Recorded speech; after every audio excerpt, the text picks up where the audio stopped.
name is Erin Briggs. And I'm your other host, Patrick Briggs.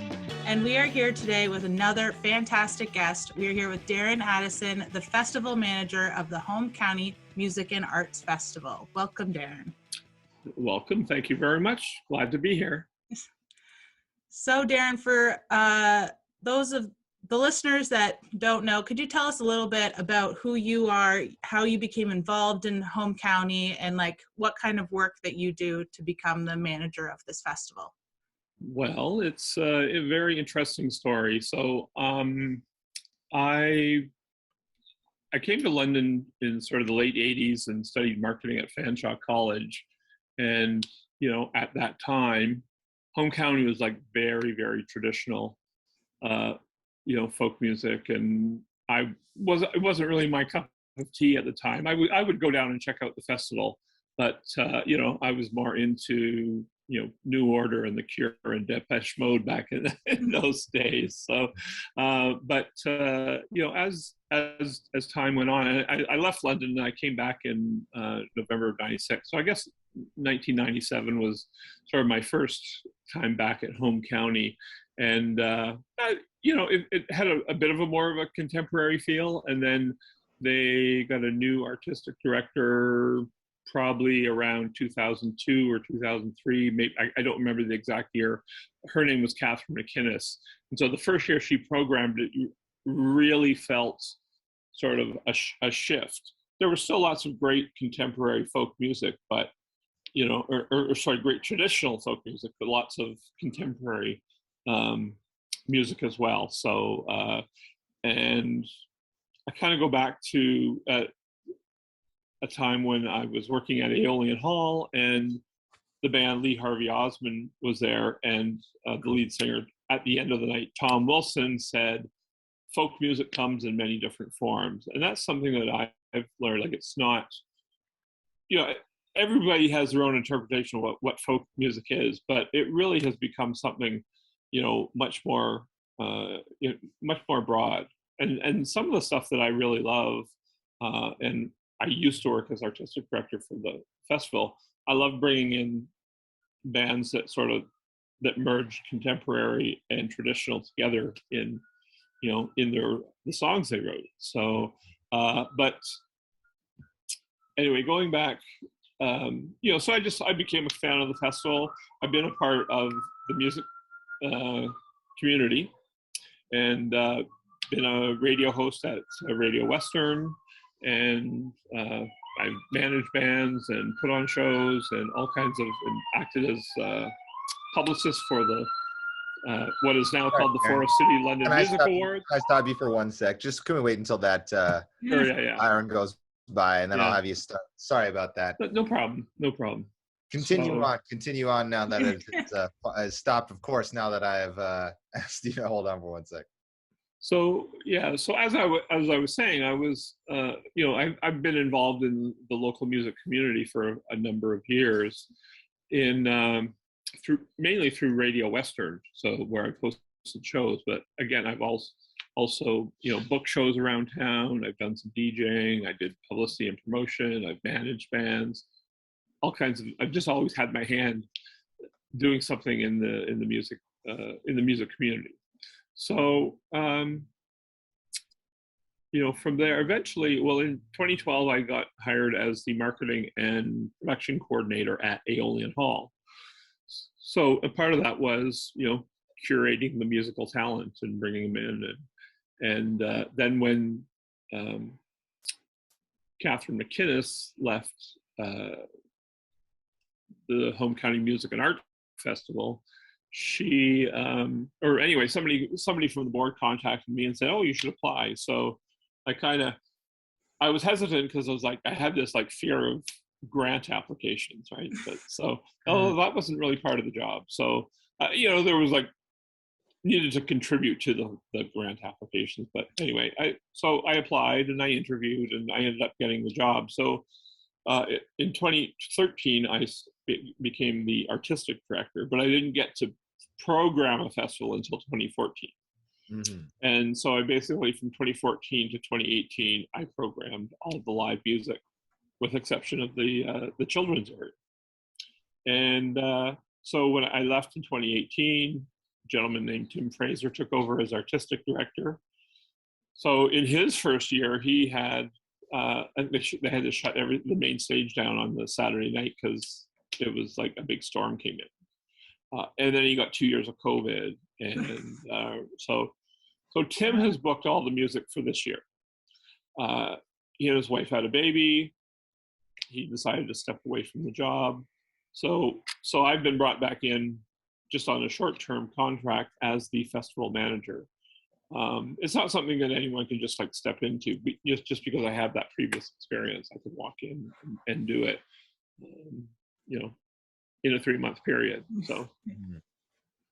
Well, you have quite the history, Darin, and obviously it has a lot to do with music, all of this history, which is really cool. So it's really, it's nice to see that there's been such interesting transitions. How has been working at the Aeolian, because that is something that has been a big part of London music history for a long time. How is working there as their kind of like artistic director and making sure that we figure out who's coming into the festival? How does that compare to the home county?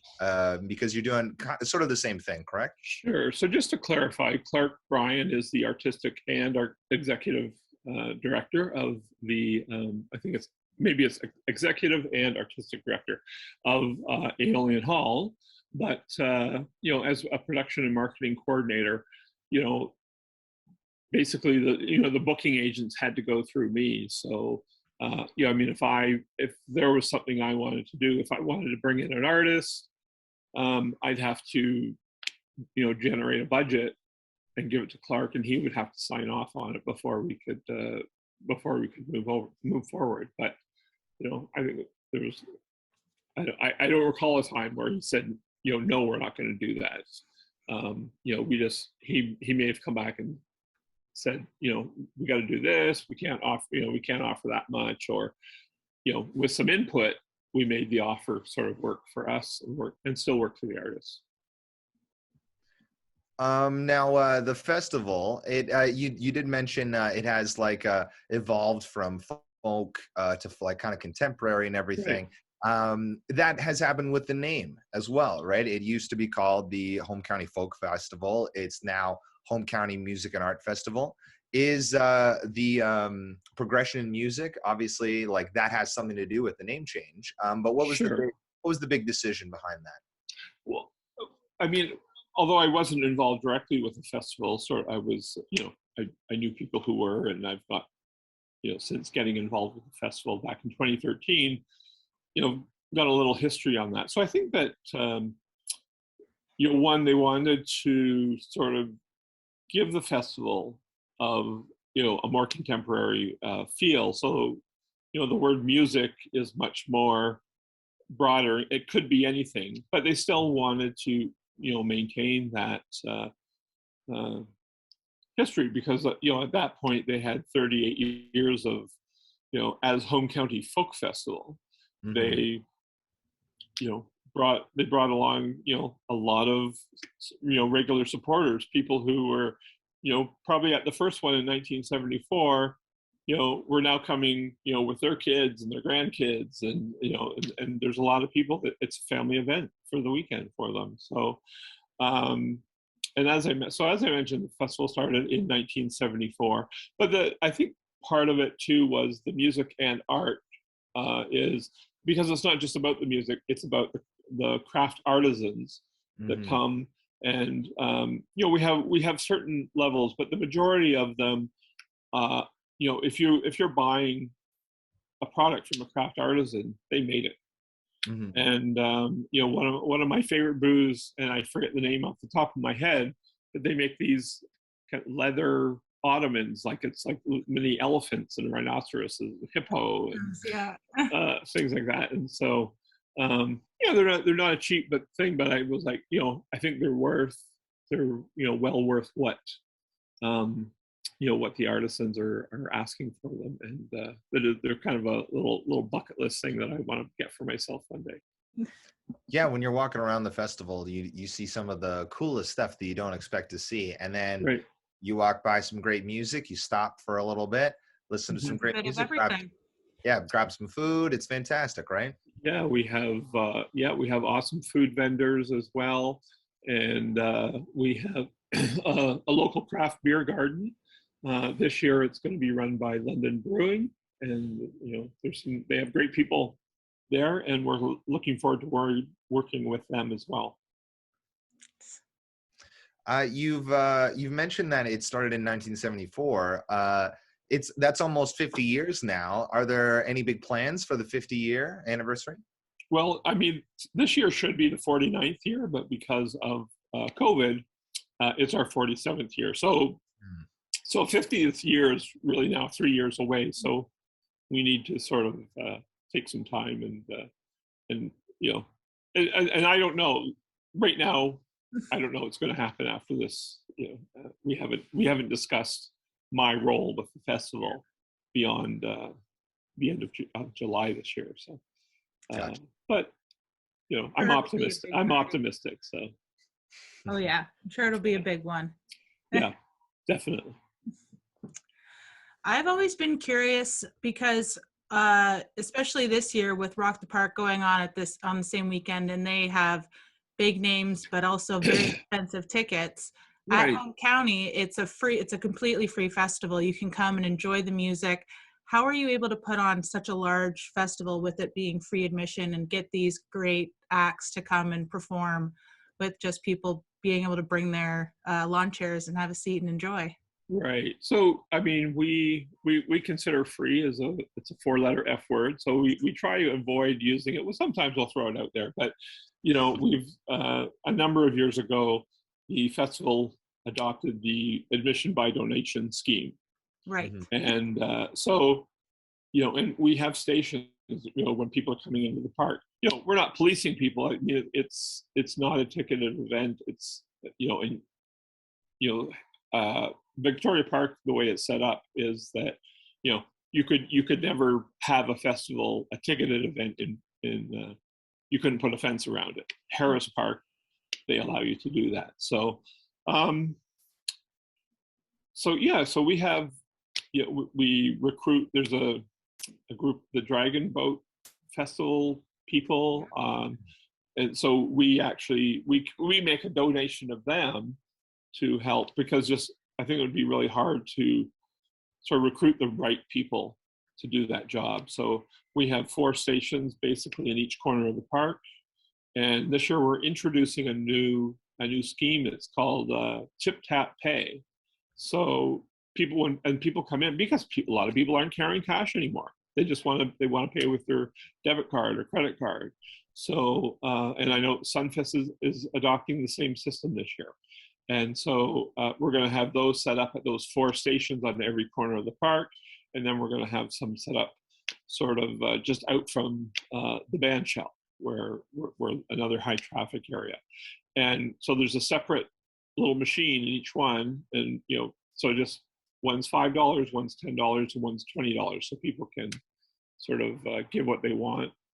They can still go to our information booth if they want to get a tax receipt, if they want to write a check and give a larger donation, whatever. So, I mean, donations are a big part of the festival, but, our vendors, everyone pays to be there. Vendors, craft vendors, food vendors, they all pay to be there. We do get grants through at the federal level, provincial level, and the municipal level through the London Arts Council. I mean, that money basically comes from City Hall. But so this year we have a new sponsor. This is the first time I think the festival's ever done this. We have a main stage sponsor, and it's a company called Donaldson Home Services. So they're paying for that privilege, and we are grateful for their contribution. That's amazing. Yes. It's great to hear that people are donating, and it's like when they're coming in to be able to continue this festival with those donations, as Right. well as maybe I'm wrong but isn't a lot of like the people helping out at the festival also kind of volunteers, just kind of helping with their time? It's all volunteers. Yeah. Well, I shouldn't say all, because we hire a production company. and then the production company, their staff, they're paid, basically, people mixing sound and things like that. But and we have a stage manager that we bring in, and there's a few people that are paid to do this and that. We have some security staff, and I do believe that London Brewing will bring, their staff will be paid, but the majority of people will be, they're volunteers. And myself, I'm not. It's not a full-time salary by any means. It's a part-time contract, and we have an office administrator. So those are the only two people who are really actually paid. Yes. Kind of on a regular, and we're we're on contract too. We're not even regular staff. So yeah, it's great to hear that a lot of people in London like to donate their time as well to be able to help keep this festival going. Yeah, there's a few volunteers there have been there for a few decades. So and then again, they come, and then when their kids are old enough, they volunteer and so on. So yeah, we are grateful for volunteers. Home County, Sunfest, Alien Hall, organizations like that, just we couldn't run without volunteers. Mm-hmm. Yeah. I was going to say too about the businesses as well, because you mentioned that they are contributing to be there as well. So make sure all the listeners to support all the local artisans and businesses that are there as well. Make sure to put your money in the local area and support them. Yeah. Sure. Yeah, and you know what, we would never want to turn anybody away from the festival. So I mean, if somebody's got it's their last $20 and they can't afford to donate to the festival, we'd love to see them come in and spend money with a craft artisan or one of our food vendors or the craft beer garden. They can buy performer merchandise. We have a tent with all CDs and T-shirts and albums and whatever. So Nice. Now, I did. You might have mentioned this already, but choosing the main acts, is there a committee behind that, or is there like a it's an artistic director, and so when I was originally hired for as artistic director, one of my one of my goals and my mandate was to sort of pick up where the previous artistic director had left off. So she had sort of brought in a more contemporary feel, but maintaining that traditional sound as well to the festival. So I basically wanted to do that, and but just do that by bringing in some different acts, not all the same acts. Mm-hmm. So yeah, so basically there's a trust that's put into the artistic director,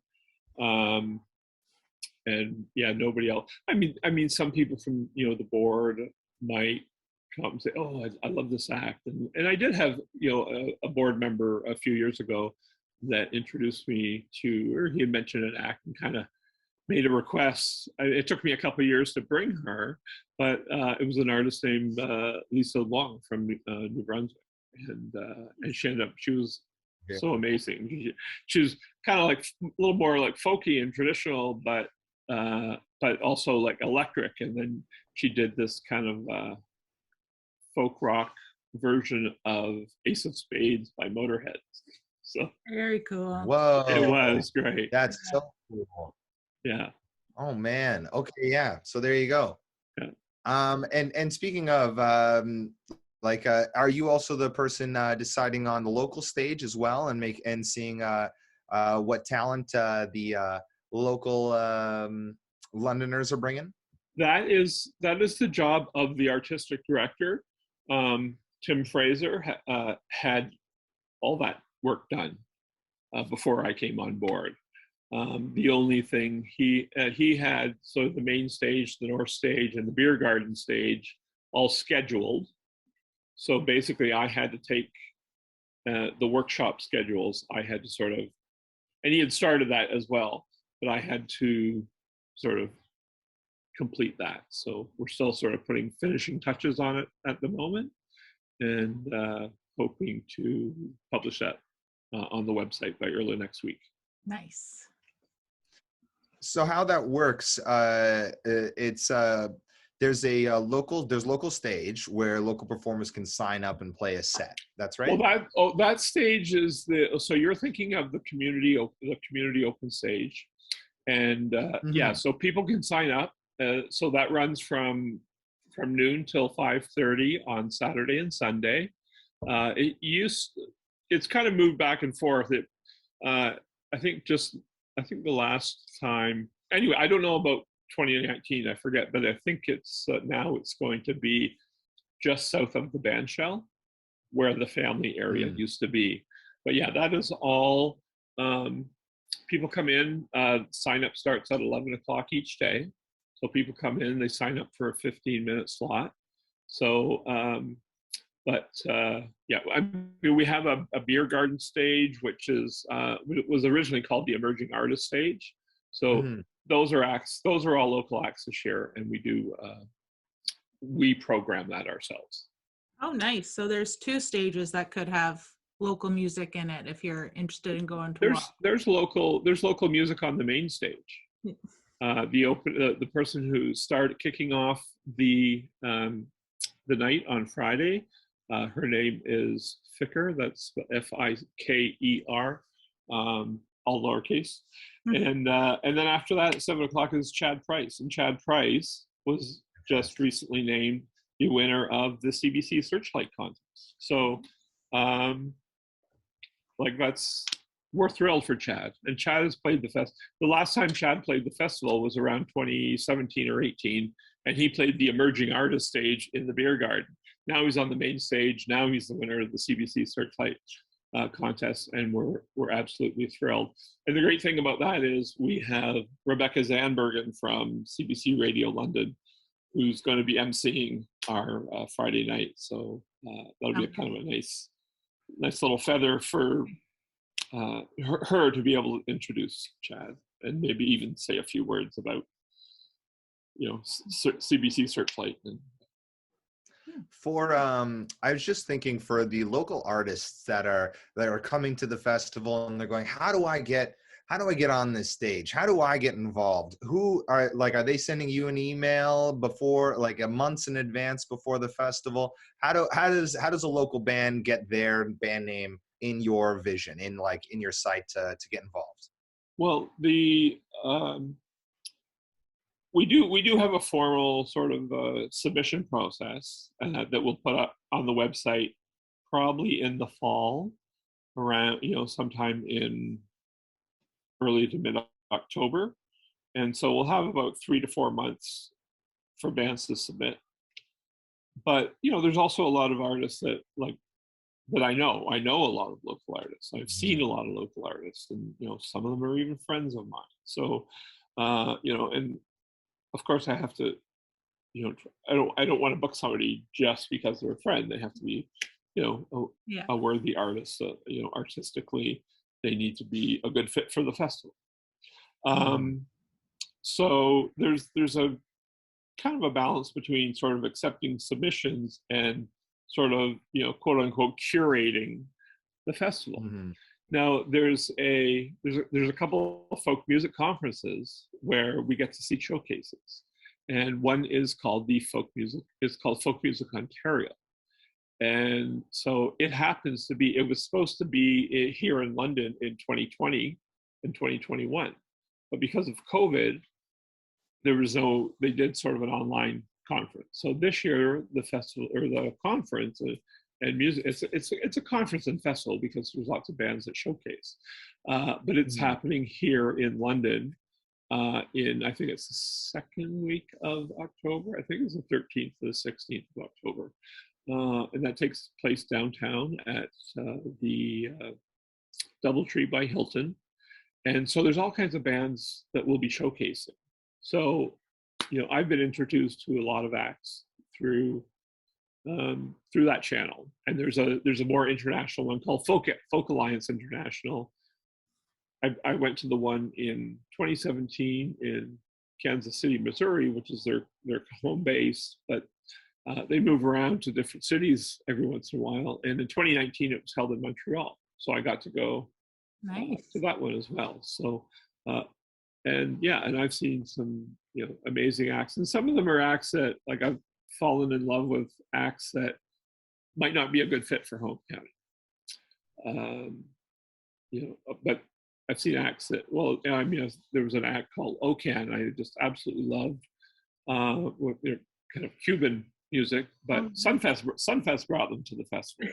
And as long as I could see them, that's wonderful. Yeah. And I became friends with a Maori woman, and her band was just absolutely phenomenal. And just in the last few months, and I don't know if you saw it, there was a sort of a collaboration. It was put on by, kind of led by John Paul Jones, the bass player of Led Zeppelin. And they they recorded a version of the Led Zeppelin song "When the Levee Breaks." Their version of the song, they didn't write it, and it's a collaboration with 20 or 30 different musicians. And then, but my friend Mihi, who's this Maori performer from New Zealand, they had her like singing part of the backing vocals, and she's like on this hilltop somewhere in New Zealand, and there's probably like a drone on a camera sort of going around her, and it was just absolutely phenomenal. So I feel very blessed to be able to connect with people from all around the world, so and getting to showcase their talent, right? So fantastic. Exactly. So, and there's another occasion. So they're not doing it this year because of COVID, but they usually have these after-hours showcases. And it's like people will rent a room, and it might be a booking agency, it might be a record label, or it could be just a bunch of bands get together and rent a room, and they have these showcases. But they're unplugged and acoustic, and that's where I first saw William Prince. But one night I was on my way to one, you get a schedule for everything. I was on my way to one, and I heard this band in one room, and I went in inside. It was an Indigenous band called Digging Roots, and I just fell in love with them. And I don't know if I had them that next year at the festival, but I eventually brought them into the festival. So, so that I mean, anything could happen. So, sounds like a movie. Yeah. Heard music from the one room. Gotta go check it out. Yeah. Now the question is, who would play me? Yeah. Yeah, that's right. Yeah. I'm not sure.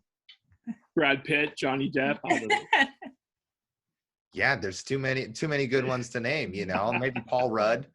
Paul Rudd with some glasses on. He could definitely do it. Very good. Very good.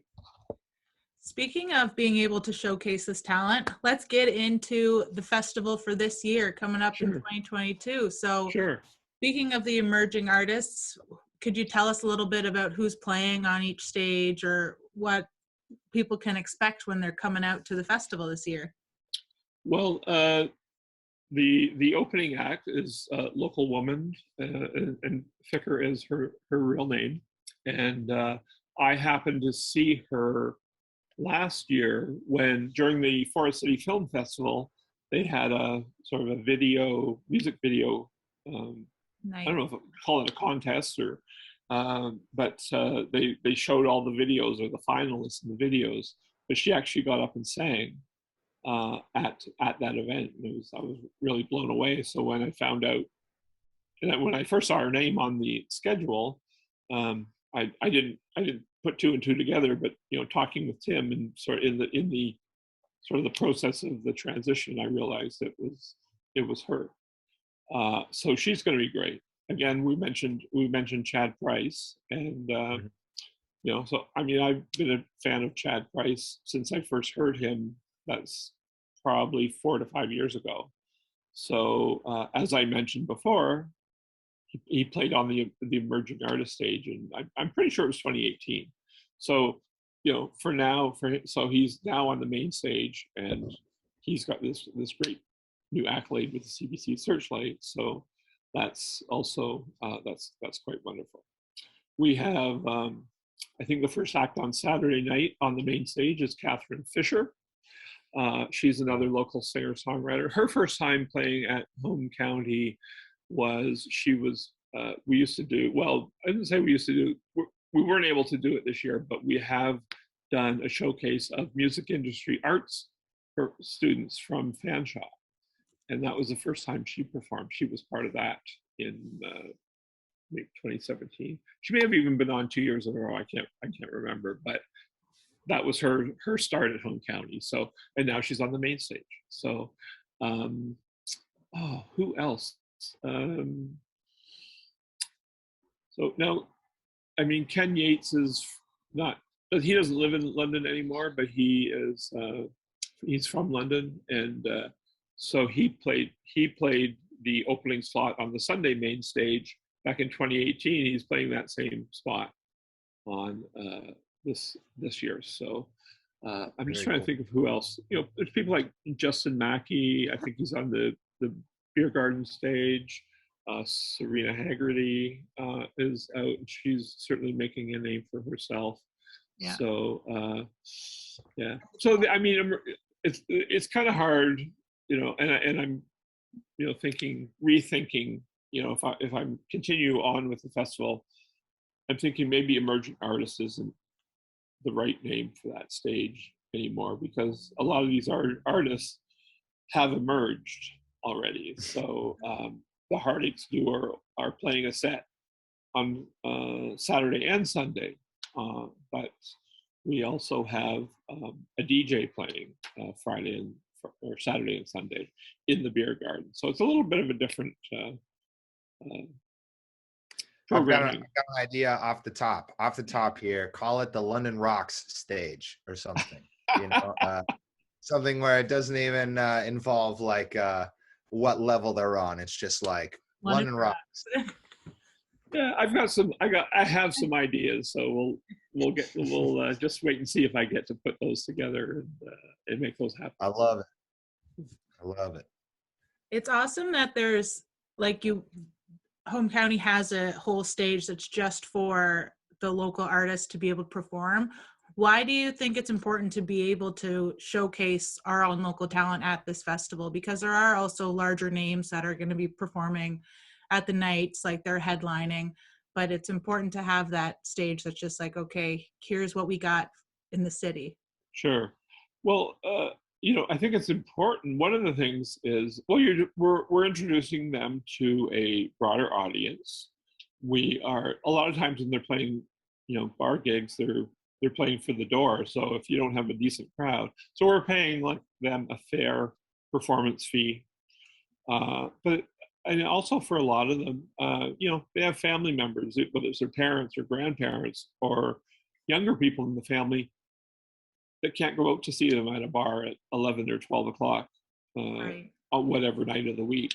So having them perform in the middle of the afternoon, in the middle of the park, they're accessible to a broader audience. And that includes, you know, family and other friends. Mm-hmm. Awesome.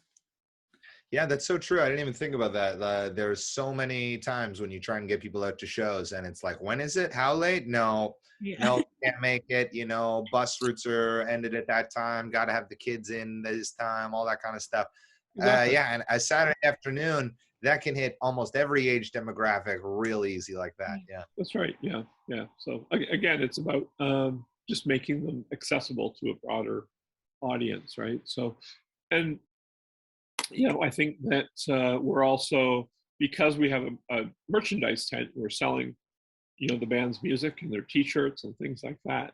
It's another opportunity for them, you know, to make money. So you know, we have 40, 50,000 people coming through the park over the course of the weekend. You know, it's a little, there's a chance for those artists to make a little more money. Mm-hmm. It's always good to hear too. Yes. Yeah. What are you personally most excited to see this year? What band are you excited to see? Is there a vendor that you're excited to see come back? What are you looking forward to most? There's a couple things. So the Friday headliner is a band from Quebec called Middlesex Electro Trad, and they mix traditional Quebec folk songs with electronic music. And I saw them at the Folk Alliance conference in Kansas City back in 2017. So I'm really excited to see them again. I think that festival, this band shell at Victoria Park. The proper name, I believe, is called the Kiwanis Memorial Band Shell. But so I'm excited to see them in that environment. At William Prince and Leela Gilday, two Indigenous artists.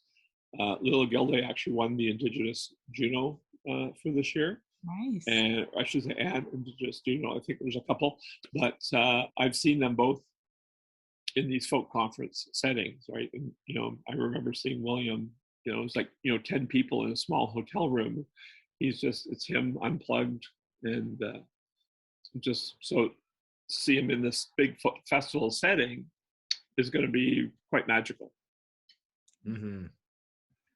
That's got to be such a great experience, not just for them as an artist, but like you're saying, for somebody who's being able to help give these artists a great opportunity like this to help experience this. So it's a cool mutual feeling that you're having there. Absolutely. I've always been a kind of a proponent of local talent, and the beer garden stage, as I said, was called the Emerging Artist stage, and that was something we added a few years ago while I was artistic director, and because what happened was, I think it was 2013 was my first year with the festival. I think 2014 was the first year we had a beer garden, and we put it over on the east side of the park, and we kind of put it out far enough that people could hear the music in the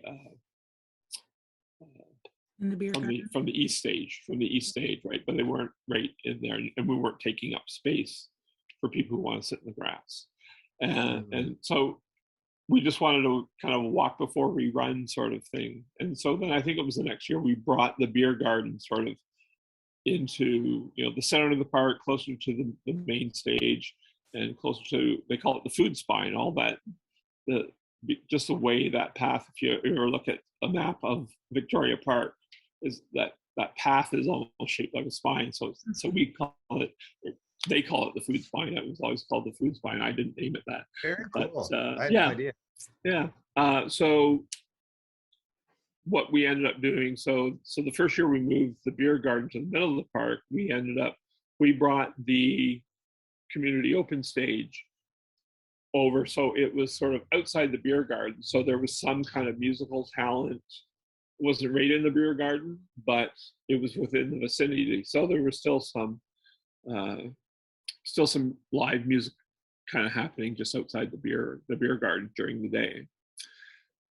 And then we eventually, I can't remember, I think it was in 2017 we eventually added the Emerging Artist stage, and that gave us 8 more concert slots. So the focus was always on, it was never limited to local artists, but the focus was, it was usually at least 75% local talent. And for the first 2 years, we were able to get sponsorship through an organization called Factor, which stands for Foundation to Assist Canadian Talent on Record. So, and that sponsorship had sort of a 2-year limit, but it basically meant it took us from having, I think it was 24 or I forget now, but it gave us 8 extra spots, so it was kind of like almost like a 30% increase in the number of performers we could invite. Mm-hmm. Very cool. That meant more local, more opportunities for local music. Mm-hmm. So it does take it takes quite a bit to get all this put together. It's like you're saying, right? It's a lot involved. Absolutely. Yeah. Do you have a favorite memory from home county? Oh, Gosh, there's a couple that come to mind. So one of them was, one year we had Sylvia Tyson was our Sunday headliner. And so at the end of the festival on Sunday night, we have something called the festival finale. And a bunch of the volunteers and coordinators and any artists who are still hanging around and the board members and coordinators all get up and we sing a couple songs. Well, I mean, Sylvia had played the festival before, and she reached out to me and said, asked me if we were doing the festival finale. I said, yeah. She said, well, would you guys like to come up for my encore when I sing Four Strong Winds? Whoa, cool. And I was like, wow, like this was her idea. She approached me. So we got to do that. So I got to stand beside Sylvia Tyson and sing Four Strong Winds. I remember singing that song in like grade 2 in public school, right? So, and so the next song, somebody else led, and she put down her guitar and she was just singing along. So I was standing there with my arm around Sylvia Tyson singing. So, wow. I mean, that's definitely a highlight of the festival. Another one, it wasn't right at the festival, but the one year we had Northern Pikes as our Saturday headliner.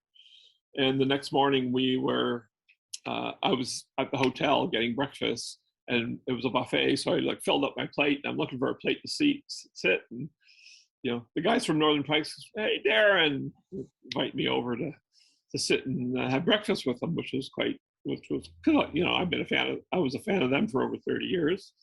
So, and they bought me breakfast. So it was quite special. That's quite special. So I'll give you one more.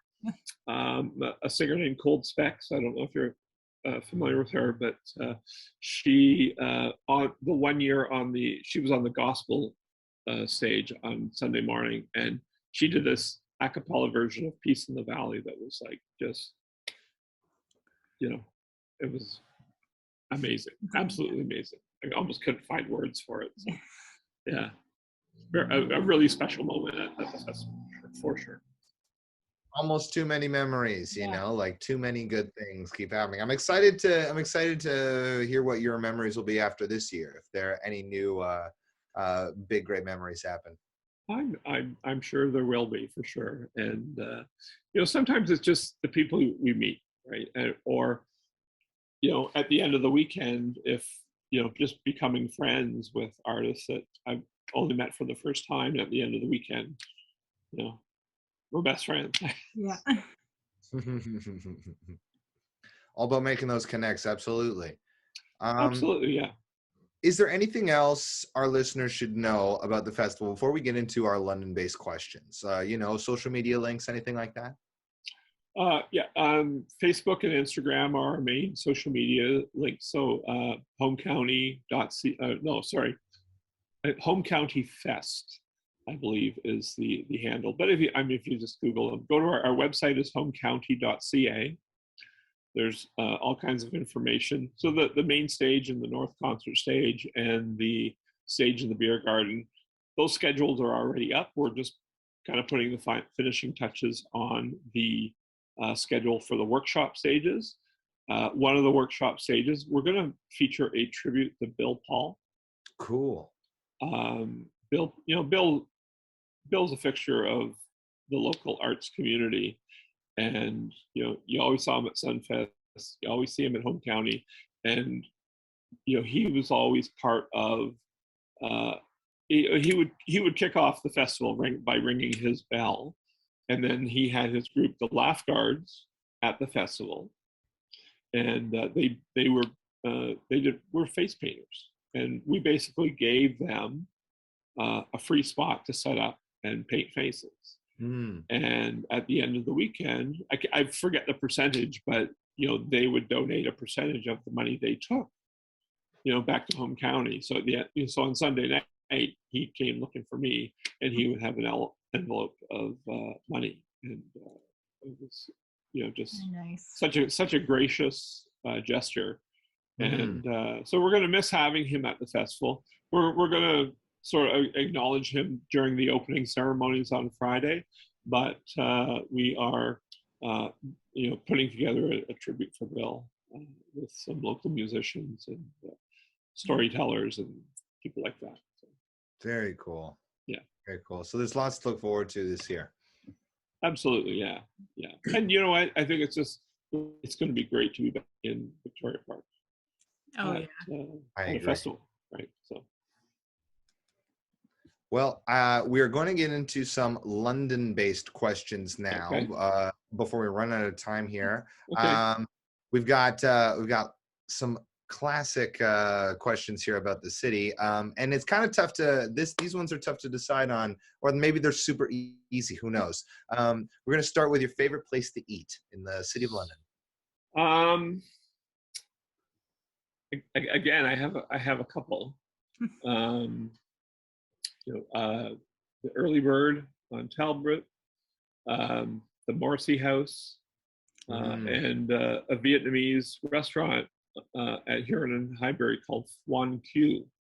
And I just ate there last night. So yeah. Definitely worth checking out. Definitely worth checking out. Absolutely. Yeah. So and the even like I want to say Holy Diver, but Holy Diver and Early Bird are kind of mixed together. They're kind of the same place. But anyway, they have all kinds of different breakfasts, from a classic breakfast to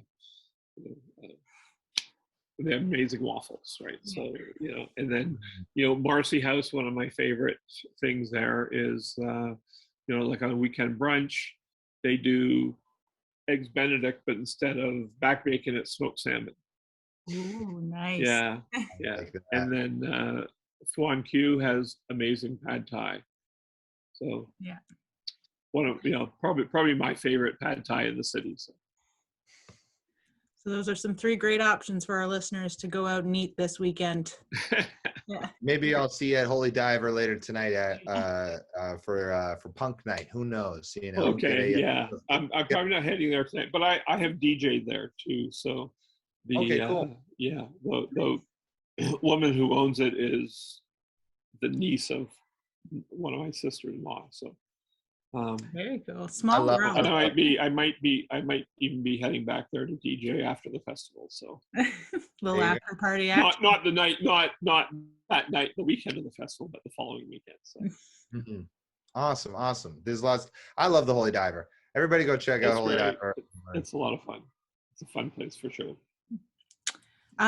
So for this one, we are kind of called the City of Neighborhoods. Do you have a favorite neighborhood in London?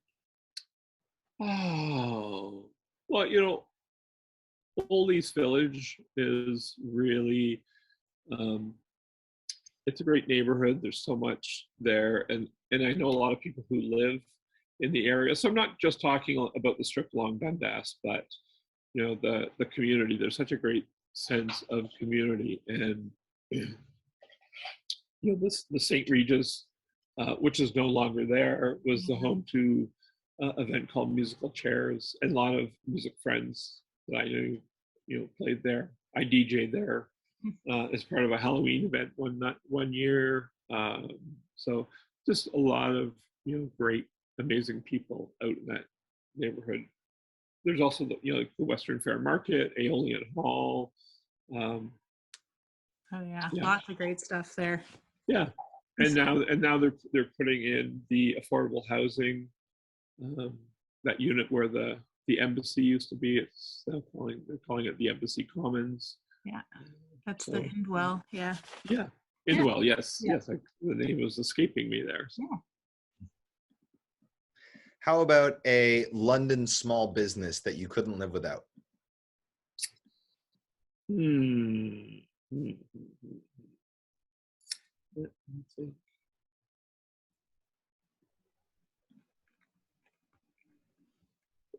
I think Grooves Records would be sort of one of those. They've been around for a number of years. I mean, the owner Troy, he was. When I first met Troy, he was managing a Music World in the city plaza. So, and then he went over to Dr. Disc, and then he, him and one of the other people at Dr. Disc left to start their own store, and that was Grooves, which was originally on Clarence, right next to Dr. Disc, and then they eventually moved up to Dundas Street. And and they've been a part of Home County for a number of years, operating our merchandise tent. They weren't able to make that commitment this year for whatever reason, but I think it just being post COVID, they didn't have the same amount of staff on hand, things like that, and we approached them with about 2 months notice. So I think they just said it wasn't a good thing this year, but we're going to run it this year, and we've rallied the troops and recruited extra volunteers, and so I think it's going to be a great weekend, and I think it's going to be very successful for merchandise sales at Home County. Perfect.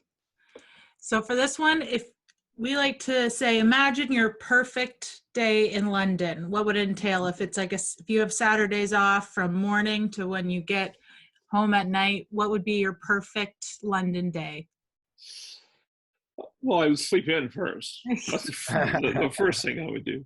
I would get up, and assuming it was weekend, I would probably, like after having a coffee and a shower, I would head somewhere like the Marcy House or the Early Bird, and have some brunch, wander around downtown, maybe see what's happening at Museum London. Stroll over to the Richmond and see who's on stage in the afternoon, head up to Grooves and maybe pick up some vinyl, and might go just like chill out at the library.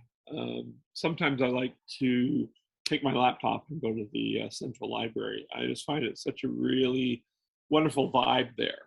And but so I can go there for 2 hours and I'd probably get more done than if I was trying to work at home. Yeah. Before, Mm-hmm. Yeah, I love the library. Yeah. I want to do that this weekend now. This last question here, it can kind of be interpreted any way you like, but a hidden gem in the city. So this could be like a person, place, a thing. What's a hidden gem in the city? Oh, let's see. I believe the place, there's a Latin American restaurant at it's like Southdale and Ernest. I think it's called Los Comoles. Oh, never heard of it. It's yeah. I feel like I've heard of that one, but I haven't. Yeah, it's very, very traditional. I think the people who run it are originally from El Salvador, but they've got flags from all kinds of Latin American countries around the restaurant, so it's not really identifying like one over the other. So, but real good food there. Excellent food, yes. Yeah, you feel like you're eating authentic Latin American food. Nice. Cool. Very cool. It's good to have that opportunity here in London. So definitely take advantage.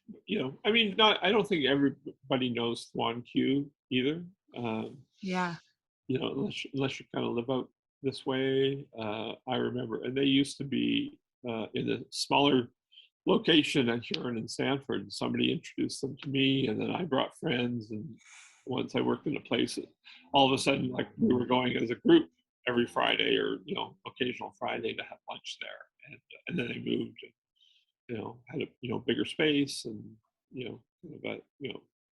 well, nicely decorated, and everything. So it's been nice. It's nice to see that kind of a business grow. Oh yeah, I know that where our mom works at the Upper Thames, because when we did tree planting there, that was where we went for our staff party at the end of the year, was to thank yous. It was really good. Yeah, it was delicious. Yeah. So. and it's the mother and father that started it. Unfortunately, the father passed away last year or earlier this year, maybe. But it's the sons Chu and Ming that kind of run the front of house. And when you go in there, you feel like you're their favorite customer, right? Yeah. At least that's how I feel, and I think I know other people who feel that same way. So. All right, Darin, we've made it to the last bit of of our podcast. We have a little game that we like to play called This or That. That. Okay. I'm intrigued. So this is by that introduction. That introduction has me on the edge of my seat. With this game, it's all about quick decision making. We'll give you two options of London things that are kind of similar, and you have to choose which one you prefer, this or that. We don't need much explanation, just quick fire, which one you would choose over the other. Okay. All right. Are you ready? I'm ready. All right. Starting off with Western Fair Market or Covent Garden Market? I would say I'm more of a Covent Garden Market person, just because it's downtown, just for the location. Yeah, but I love Western Fair Market. You've kind of already answered this next one, but Grooves Records or Odyssey Records? Well, I mean, I know Troy really well. I've met the gentleman who runs Odyssey Records. It's kind of in an awkward location, but I guess I have a softer spot for Grooves. But anybody who can run a successful independent record store, in 2022, they have my respect for sure. Love it. Masonville Mall or White Oaks Mall? Definitely Masonville for me. I mean, I live in the North End, and it's probably always closer, and it's on my travels, and I find that I just like the layout of White Oaks is really awkward, confusing. Yeah, yes. That's always the common thing we hear. Right. Get lost. Springbank Park or Gibbons Park? I'm going to say Gibbons Park again, just because it's closer to me, closer to where I live. Much more accessible, yeah. Yeah. Fanshawe College or Western University?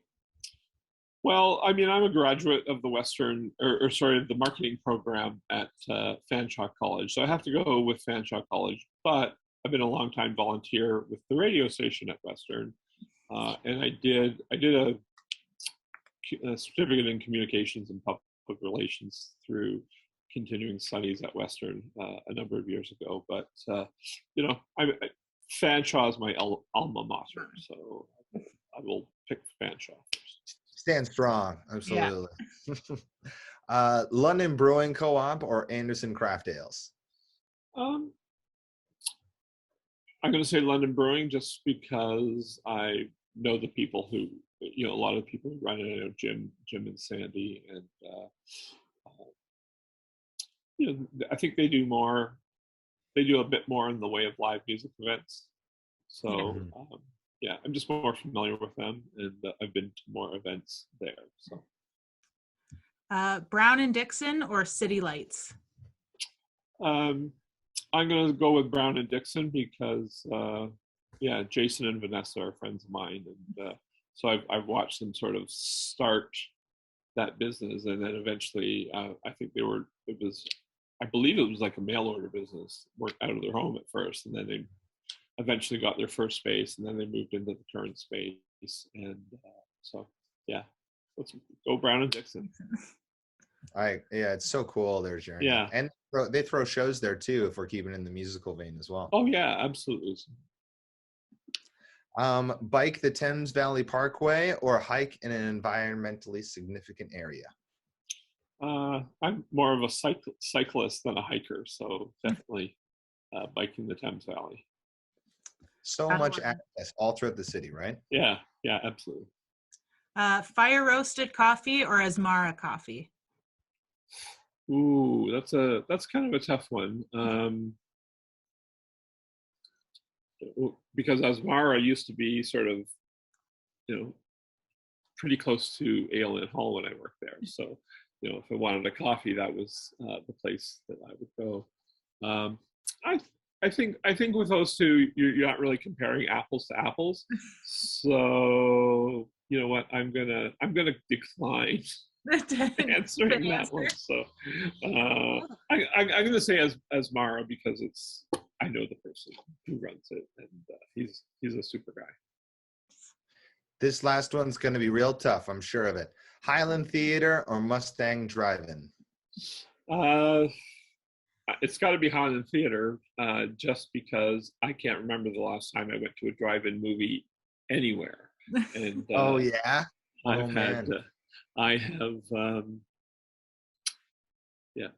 I'm single. It would look kind of creepy if I went to a drive-in movie by myself, I think. But yeah, Highland, yeah. And I can't remember the last time I went to the Highland, but I do have a craving to go see a movie in a theater, because it's probably been over 2 years. So, but yeah, I mean, the Highland has a really great repertoire, and